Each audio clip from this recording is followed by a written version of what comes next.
హాసిని. టింకు, ఎలా ఉన్నావు? హ్మ్. బాగున్నా.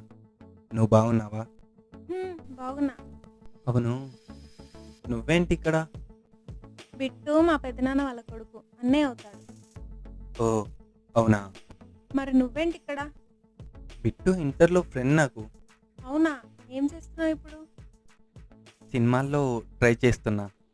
ఓ, అవునా? యాక్టర్ గానా? హ్మ్. అవును. నువ్వేం చేస్తున్నావు ఇప్పుడు? స్టడీ అయితే కంప్లీట్ అయిపోయింది. ఇప్పుడు జాబ్ కోసం సెర్చ్ చేస్తున్నా. ఇంట్లో మ్యారేజ్ చేసుకోమని ఒకటే గొడవ, బట్ నాట్ ఇంట్రెస్టెడ్. ఈ జాబ్ చేస్తే అయినా మ్యారేజ్ చేసుకోకుండా తప్పించుకోవచ్చు కదా. హ్మ్. Please do subscribe to Jai Krishna Movies and support us, guys. Do subscribe guys.